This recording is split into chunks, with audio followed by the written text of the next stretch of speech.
In this episode of the Musicbed Podcast, we chat with three-time Academy Award-winning VFX supervisor Rob Legato. He's a pioneer and innovator with over 30 years in the industry and has worked with some of the most iconic directors of all time, like Martin Scorsese, James Cameron, Ron Howard, and Robert Zemeckis.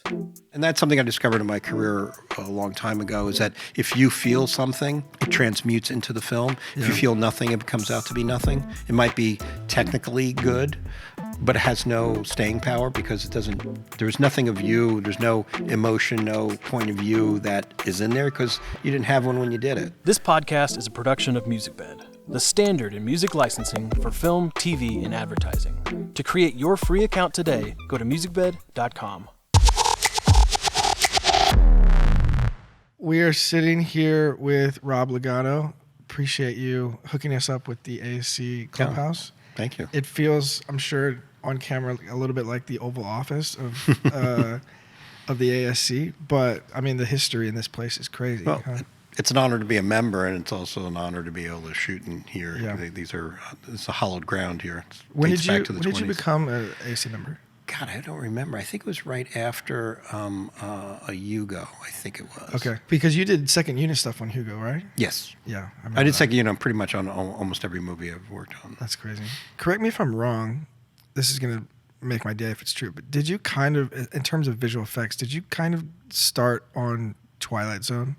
Yes, I did, actually. The second season of Twilight Zone was my first foray into longer form stuff. I did commercials. Twilight Zone has been like, I mean, I grew up on Twilight Zone, especially the old one. But when I saw that the other day, I was like, no way, dude. Yeah, no, I loved it. I actually had the greatest time doing it because I got to, I always liked, when I did commercials, I was never that interested in commercials. I just liked longer form drama and things like that, and be able to do a nice camera move and a thing, So the idea of doing something that's a little more dramatic, a little more cinematic was something that I was really interested in. I was really saddened that it got canceled. I don't think it was coincidental, at least I hope not. I joined it and then they went out. Right.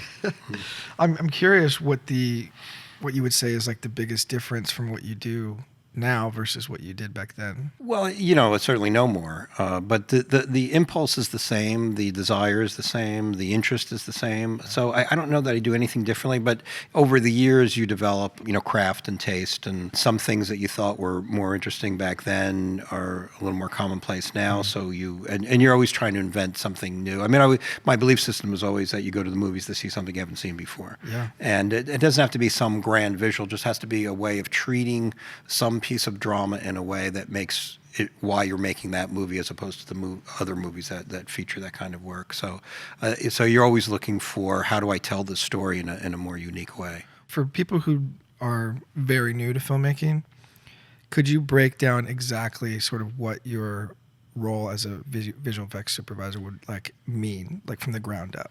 Well, usually, the definition is slightly different on every film, but the basic definition is something that is either too difficult, too expensive, or too dangerous to film has to still be filmed in some way, and how do we do it? What is the other way of doing it than the traditional way of doing it for all those reasons? And sometimes there's the look of the movie, there's the introduction of a creature or a thing that can't be filmed because of the nature of it, and then how do we film it and how do we film it effectively so it looks like we had that object on the set, right. And every shot that we do looks like if we had it there, how would we photograph it? So that's kind of the job.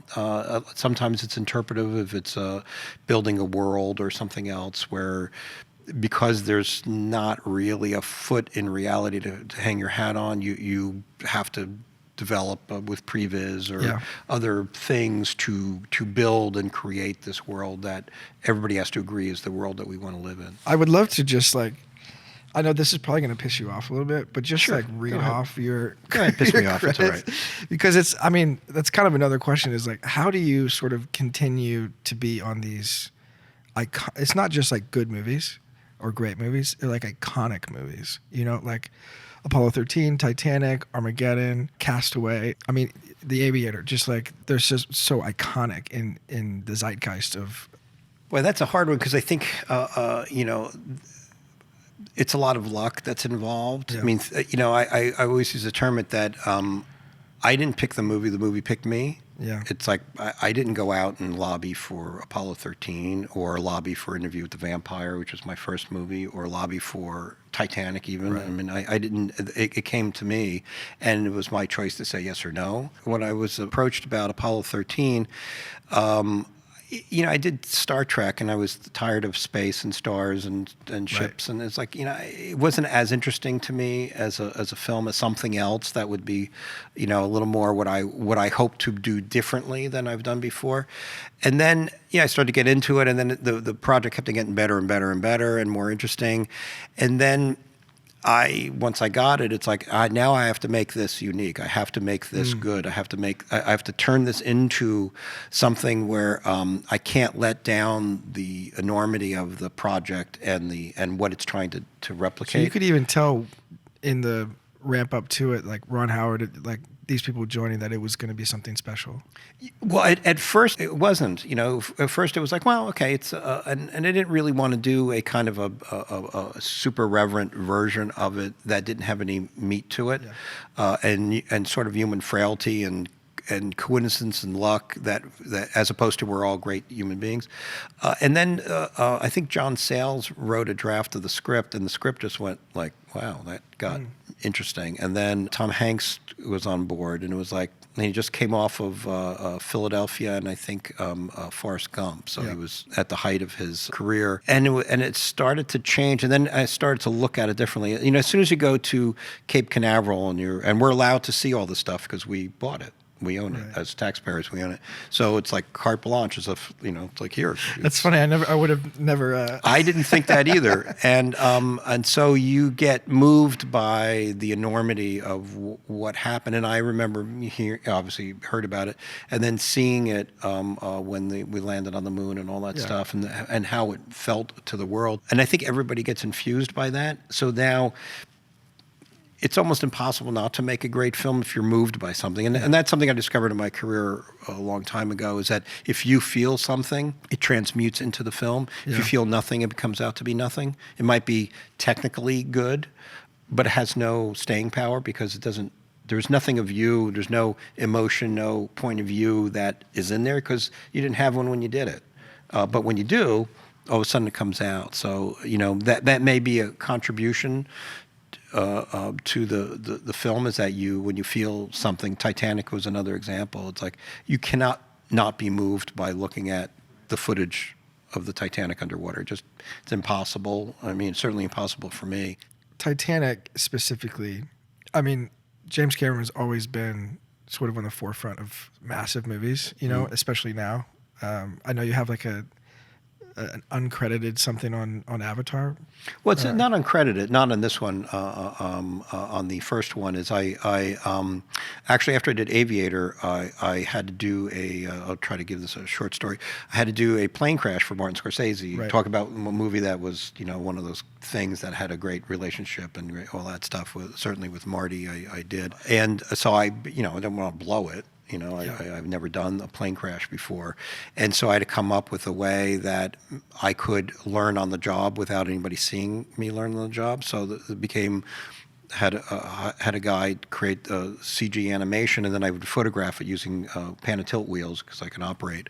And I edit it. So it was like, let me just see if I could piece this thing together, knowing how I have to ultimately shoot it for money reasons and stylistic reasons. A lot of it was miniatures and everything else, and rigs and stuff like that. So let me design the plane crash in a way that can be photographed yet still be exciting. And so I used a computer, and it was essentially, it amounts to a game engine. It was called Motion Builder. And then I would go cut it on my Avid and piece together the sequence as you see it. And I thought it was such a cool thing that this is the way of working. And if I had the money and you had a motion capture stage, you can do everything. Because the problem I had when I was doing that is we animated Leonardo DiCaprio in the cockpit, even just for previs form, just to get the thing. And as I was cutting it, it's like, well, I can't leave the shot on as long as I think it'll play, because the cartoon of it looks so goofy. So motion capture would make it look correct. And then it would be a correct edit. It would be, now I would make these choices. So I dreamed of, well, that's the way to do that. Instead of hand animating something, Right. unless you have a great animator and it costs a lot of money for essentially what amounts to throwaway work. And so I went to Jim, who's going to do a different movie. He's going to do Battle Angel. And I said, you'd love this, because he likes to do everything himself. You would love this. And he got excited by the idea. And so we set up the stage of all the things I think that would make it work. And we, there's a lot of innovations that are still in use today. The equipment's better, the software is more stable, but it's the same idea. At any rate, that was I created the stage and the idea of how we would shoot it. We would design and essentially direct the scene, and then it gets down in the weta pipeline of making it, as photorealistic as they were going to make it. So that was my title, as like pipeline engineer, some kind of weird title. But It seems so simple, but it's like, well, no one's done it like that before. No one, and Right. anything that we do that's interesting is the force of will of doing it. It's like, and other people have had ideas and they abandon them. They do it for one shot, and it's like, no, you could do it for the whole movie. Yeah, And if you're, and you also take into account somebody like Jim. Jim likes to do everything himself, and he can't be the guy in the computer doing it because he's removed from it. He doesn't know how to operate the thing, and all that stuff. So the Jim Cameron of it all is not readily accessible unless you give him a camera. Yeah. And unless you give him an edit. And if he moves the camera and it's like, move faster. No, you go slower, go here. But put a 14 on, let's do this. All the Jim Cameron-ness of it all. So I used to call it Jim Cameron capture is what we're doing. Interesting. Is capturing the verve of his shooting style, his directorial style, which is very, he has a thing in his head, and then he keeps on working it until it comes out, and he has great taste. But without the device to actually do it, he can describe it to you, and the limitation is how good you are and how good your interpretation is of his idea. Yeah. So the fact that we remove that portion of it, and it's like, do exactly this. Yeah. This is what I want. It was so frustrating to me to talk to, as good as they are, and they're very good, CG artists. If you're not a cameraman, we realize that we take a camera and we make 15 or 20 iterations before we settle on this. It's a little higher, a Right. little lower, move over here, move the picture in the background, slide this over, move the chair over. You're making all these. Well, those decisions make the shot. Right. And if you give it to somebody else who is insensitive to that, they just plop a thing on, and it's like, like I went to a CG artist, it's like, what lens you got on? I don't know. Yeah. Well, it means something. The lens means something. The proximity of the person to the lens suggests something Subsexual, very tangible. And so they didn't even know to care about that. And then it's like, did you try over here? No. And the computer is not the device to do that on.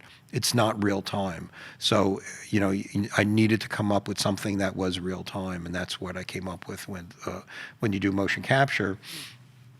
Grab the camera, and what you see is as if you're shooting with a regular analog camera. Yeah, it's like the melding of the human with the computer as opposed to... Yeah, I liken it to if you play the piano and you're a composer, you sit down to write a composition, and you hit one note, you wait 3 minutes, and you hit the other note, and you wait another 3 minutes, hit the other note. That's what it's like to keyframe something, as opposed to you do that and go, it's too much. Let me do a little more, a little less, a little. And you keep on searching for the notes that make the combination that makes the music that you want to make. Yeah. Well, you need the iterative real-time feedback, and then the happy accident. I made a mistake and I hit the wrong note, but that sounded really good. Let me do that. And it needs to be real time. It needs to be like some... Well, it's definitely real time for somebody like me. I respond with some degree of spontaneity where I have an idea in my head, but it's not fully baked, and I am looking for better. If you're not looking for better, you do a drawing and you do exactly that. Right. And that's why I'm not a big storyboard fan. It's like, well, I don't know that you explored every opportunity here. I don't even know how you drew that. You drew it in your living room with no input whatsoever, and you just satisfied X number of people are in the frame. I mean, I don't really get that. This podcast is a production of Musicbed, the standard in music licensing for film, TV, and advertising. From indie artists on the rise to leading composers, Musicbed has curated the best roster of musicians for your films. Go to musicbed.com and use the promo code Rob Legato to get your first month free on a standard subscription.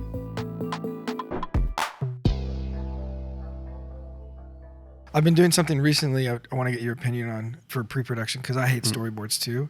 Because like you just said, I don't know who you are most of the time. Yeah. Like I have one or two storyboard artists that I love to use, but even still, it's like maybe 15% of what I actually want, maybe. So I started using VR and basically going into locations or and then scanning the rooms, putting on VR, and then actually holding a camera and walking around the room in 6 degrees of motion. And sometimes you could even be there with the DP, like 2 separate headsets in 2 different rooms or something. And you can get in there and actually create the lensing choices that you want. And then I'll give the wireframe to a storyboard artist. And they can kind of touch it up and stuff like that. That's been like such a world-changing process for me. That is the way to do it. Now, when we did Titanic, we did a version of that was analog, which is a lipstick camera, and we had a 35-foot paper mache Titanic and little figurines on it, and we took a camera and we would do that. And so it's a real lens, a real thing. Like a live feed. Like it's a live feed. Wow. So, it's the size of it's like the size of a big Sharpie. And you have a lens, and we calibrated what they were. This one's a 20, this is a 40, this is a 100. And you do that, and now that's a real shot. And then you take that, back then it was a video printout because it was done on, normal standard definition. And then the storyboard artist would make a board of that, but that did reflect your shot. And part of like what you're doing, which is correct, is that you're living the shot. As opposed to you doing a sketch of something, but you're not in it. You're not going, if I was in this room, boy, the drapes are interesting, the fireplace is interesting. I just don't know what the shot is. And let me change up my mind. Let me put the chairs over here instead of, you're continually searching for the thing that I don't think a storyboard artist is doing that because they have to draw everything and then that becomes a statement in itself, and that's the work that you've done. This one is, I'm still building. Move that over here, and I use VR all the time. That's the easiest way to get what you want is you walk into it, and that's where I wanted to, when I was doing the original Avatar, when I was building the stage. The VR component was something that I really wanted to get, but no one had it yet. I mean, that was not a thing yet. Now it's easy. Like today I was working in Unreal and I put on the goggles and I walk around and here's the dolly track in here. And ultimately that's what we did for Lion King too, which is the improvement over Jungle Book, is we used VR to do every camera setup because you work the way you normally work and had worked with Caleb Deschanel, one of the great, talk about being in this place, one of the great cinematographers ever. And he could put the goggles on and start doing what he did for his career. And it still feels like him. Well, it still feels like it's because those are his choices. That's the choice he would have made. There's a little bit of a separation because he's not seeing it in real life. And even the discussion I had with him is like, you know what? It's not that different from what you normally do because when you walk into this room, it's not lit yet. Right. Things aren't really set up. You make a choice and put the camera over here, and all of a sudden, then you put a light over here and put a light over here. So you're still seeing it in a rough form, not its finished form. It just looks like you are after the fact. But in fact, if you really would trace the history of setting up a shot, you do it without anything there. You pick the location usually in advance. Which doesn't have anything. There's no art direction or anything. There's no art direction, no anything. And you go, I can imagine it's going to be this. So it's not that huge a leap. And especially when you describe it that way, where, it's kind of cartoony and weird. Now it's quite a bit less so with Unreal 5 and it just looks like a real thing. Yeah. For people who don't know what we're talking about, Unreal Engine is, how would you describe it? I mean... Well, it's a game engine that is when you do video games and you play and you use the thing and do first person shooter games and things like that. It's what makes up the background, and it makes up the background in real time. And which, interesting enough, on right after I did Titanic, you're always looking for, now that I use sort of motion capture and CG water, it was like, what's the next thing? And I was watching my son play, this is like 95, 96, something like that, play a video game. It's like, he's moving the joystick around and he's moving. It's like, why can't I do that for previs? Because I otherwise have to do motion control for that, which is I need a big rig and a setup and people and a big miniature. Like that would be great to do that, and then I could really figure out what I'm doing, and I could do it myself. And at that time, it was like, well, that's impossible. It's like, well, it can't be impossible. You're doing it right now. A joystick is moving individually the shot, the camera, the thing, the point of view. So why can't I control that? And it's like, it seemed at the time to be impossible. But I always had in the back of my head that was realistic enough looking in perspective and everything else that it would be useful. And Motion Builder became essentially the game engine that I built Right. the rest of it. Or I didn't really build anything. It was there, and I would just use it.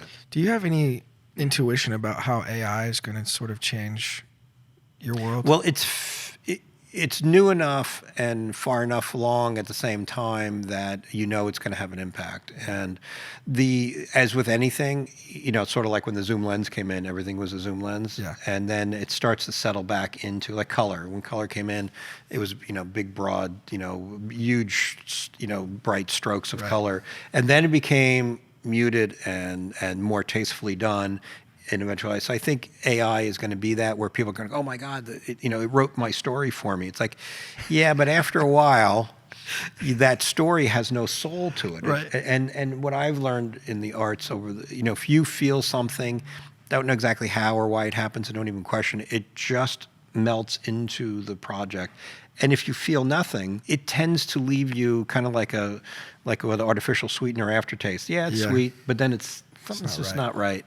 And so I think that at first there'll be this onrush of, you can write rap songs and other songs, write a song in the flavor of the Beach Boys, and it'll kind of be that, but it won't be the genius of Brian Wilson. Of course, It just won't be. And it's whatever was going on that particular day when he wrote it, what influenced him, what other artists were doing, so all those things are so intangible that I have a hard time.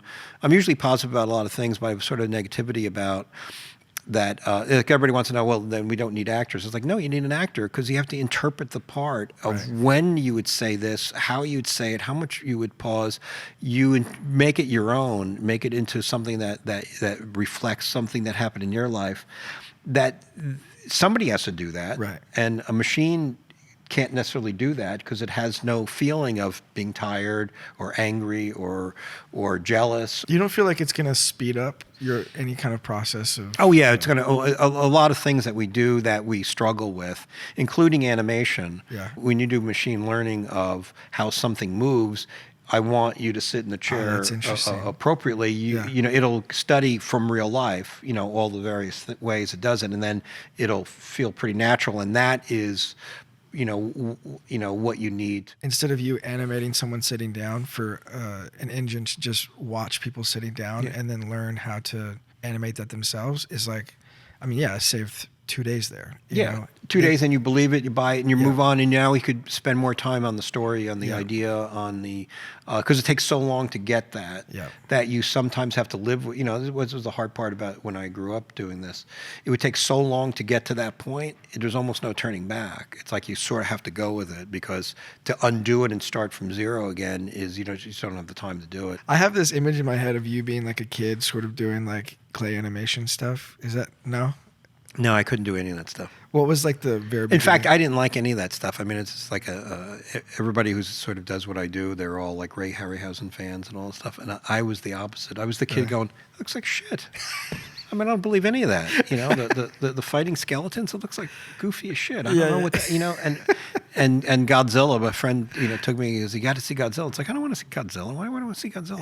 Like and I go there, and it's like, it's a guy in a rubber suit. It looks phony as shit. I am not buying what you're saying. And people were really into it. Yeah.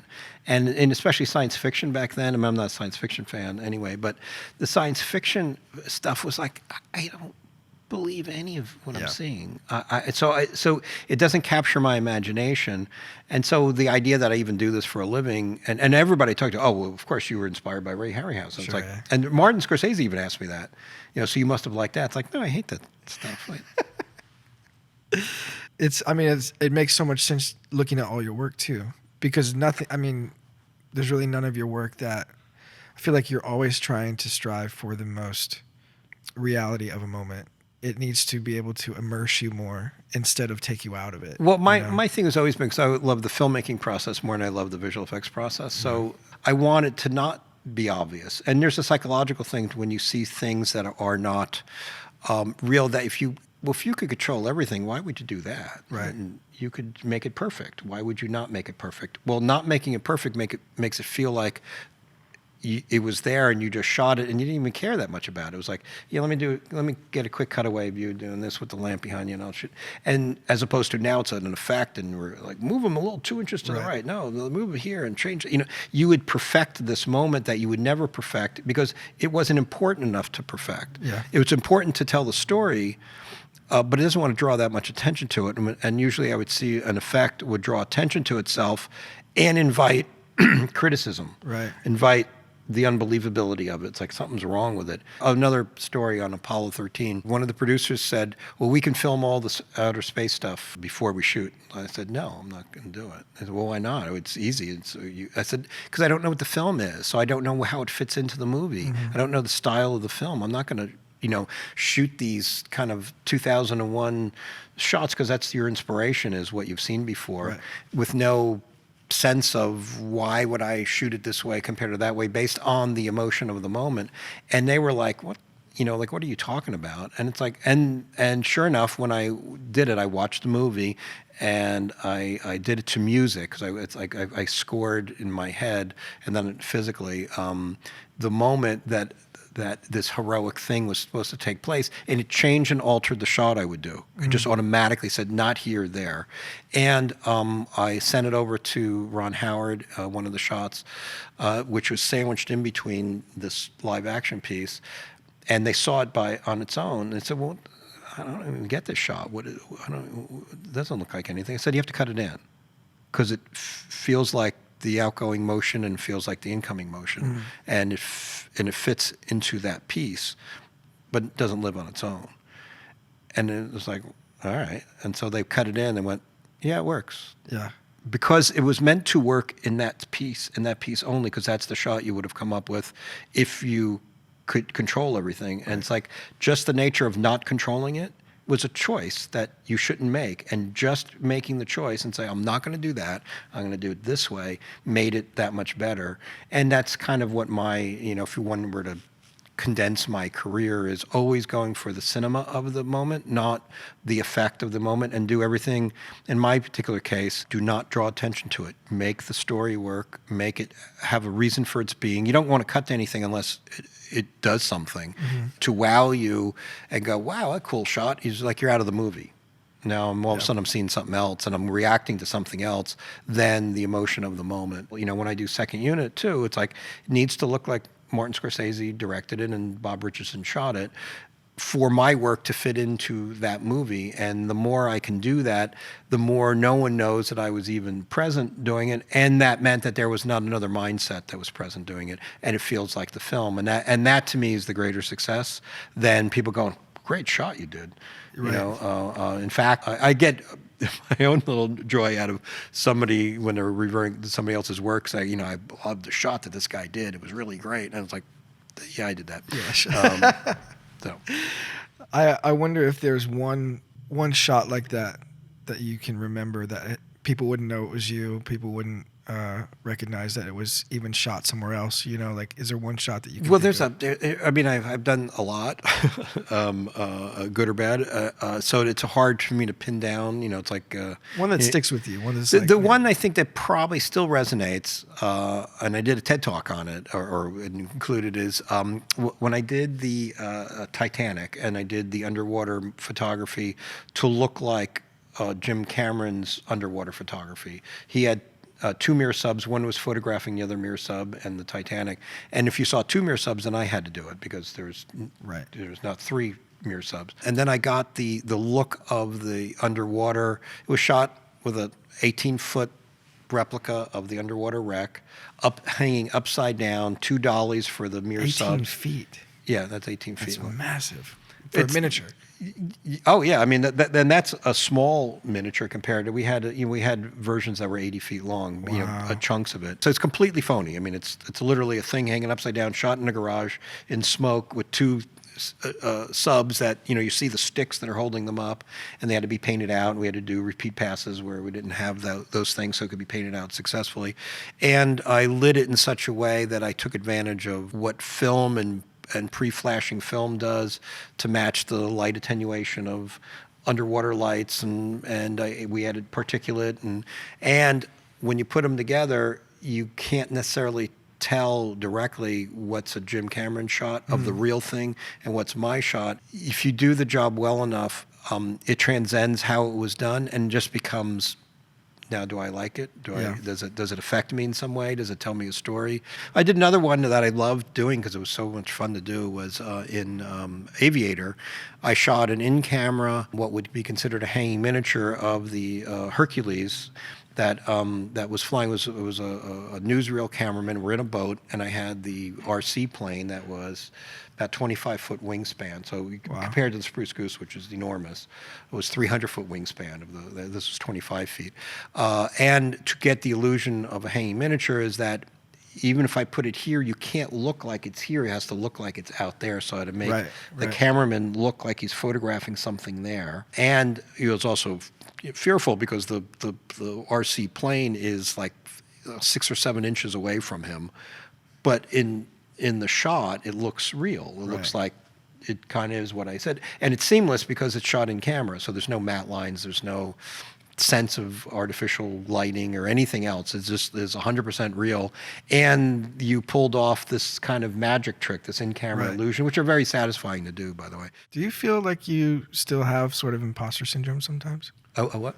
Imposter syndrome? I don't know what that means, imposter syndrome. So like imposter syndrome meaning like you're stepping into a job and you feel unqualified or you feel like all the time. That's common. I think if you do any of this stuff for a living, if somebody says, do you know how to do this? It's like, I don't know how to do it. You know, I've been shooting for a long time, and I'm impressed by everybody who, walk through this room pretty much, and you see their work, and it's like, well, I don't know how you came up with that. That's amazing. And given the opportunity, I don't think I could do that. And then I had a fill in for somebody, and I walked on the set, and it was like, I don't know what I'm doing. I mean, I don't know anything about this. And then you sit down and put the camera over here, and that light's too far, move it about. All of a sudden, your professionalism, your craft, takes over from your intellect of, I'm just out of film school. I have no idea what I'm doing. And I think everybody. I read a book on Milos Forman, and he had everybody has the imposter syndrome. It's like one day somebody's going to find out. I have no clue what I'm doing, and I think the being afraid that you're going to be found out causes you to do homework and work to ensure that doesn't happen. And I think I've had that all my career. I still do. So we're going to do just some rapid fire questions. Okay. These are shorter in nature. What are 3 essential tools for your creative process? The 3 essential tools would be, right now it's using Unreal to fabricate, create a shot, an Avid to edit it on, and like an After Effects or something else to adjust or create, and sometimes I use like Cinema 4D. So the ability to create and manifest something, put it into a shot, and then edit it together in a sequence is something that I need to do my work. What's your favorite scene from a movie or a TV show where music has elevated the moment? Wow, jeez. Well, one of my favorite movies of all time was, I have so many, it's hard. Well, The Godfather is my entree into the movie business. Like I saw that and it's like, I want to do that. And the music, as soon as the music starts, it puts me into the movie. So it's just about any scene in The Godfather where the music becomes part of the mix. I love music in films though. If you had to pick a different career, what would it be? Well, I couldn't do a different career, but if I had the ability to do it, it'd probably be composing music, I would say. There's something about has the same kind of resonance, maybe not be the proper word for it, the same thing where you create something that puts you into a mood or an emotion that is very powerful and all that. And it's kind of belies how it's done, I don't know, there's something about it that's really appealing. What's one movie that you're most excited to see this year? I've seen most of them. The movie I was most surprised at, which is, I'm not answering your question, was, actually I didn't really want to see it, was Top Gun. Yeah, of course. It was like, it's like, I don't see that movie. It's like, and then I saw it, I was like, wow, that's a pretty good movie. I feel like it was a perfect movie. It was really... For like when it came out, the month it came out, like where the world was, and the execution of the movie... And all of it, it's like, do we need another Top Gun movie, really, out of all Apparently the things you could do? And apparently, having another one was right on the money. And then, I enjoyed Avatar, as well, and it was fun to see it and know what I know Jim's love of underwater stuff. So I mean that had to be good, and it was. Yeah, it exceeded that. All right, what is the last song that you listened to? Well, the last song, 'cause I was working on this film that we shot in Italy, was opera, and I don't remember the title because I remember the music, but I don't remember the title. It's not Nesodorma because I use that on my sample reel for all the stuff I do, because there's something about opera and what I shoot and how I like to shoot that fits together. It kind of completes the visual. What's something that you always bring to set? Well, now it's my iPhone pretty much. Is that it's the little it's the holy grail of information, and I take a picture with it. I used to bring cameras to the set when I would try to figure out a shot I would do. I needed to look through a lens to do it, so now I use that. What's with all the collaborations you've had in your career, what's one that you would love to have that you haven't had yet? Probably there's probably several, but I would the one that comes to mind right now is Peter Weir. That what he did, and I study it and I use it a lot, is that he listens to classical music as he walks onto the set. He says it's like walking through a museum. So somehow what he shoots and what he does and the type of films he makes, I sense that. There's something about it. And then I used it in any of the things I did that was successful.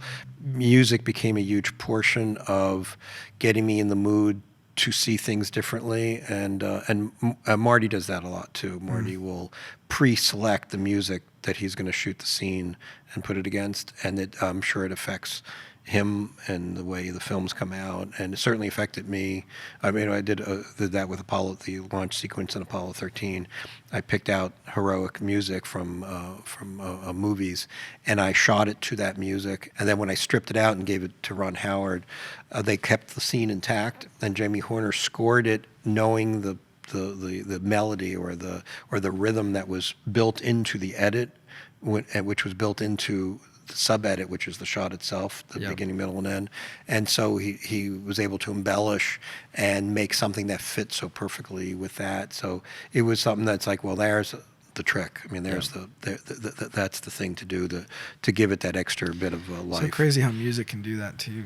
It's just the subtext of your imagination. It does, and I guess maybe affects everybody a little differently. It's not an afterthought. Yeah. Sometimes it's before that, and when you talk to really great composers, they have a sense of the story that comes to them musically, of why they pick this instrument over that instrument, why they play that, because they have a varied career, they do all kinds of things, but somehow that story tells you to do it this way. And much like cinematography and directing, the story tells you, well, the vocabulary I need to use on Schindler's List is way different than the vocabulary on Jaws. Right. And so there's something about that. And then you add the music to it, all of a sudden you're into another world, and so it's pretty amazing. Yeah.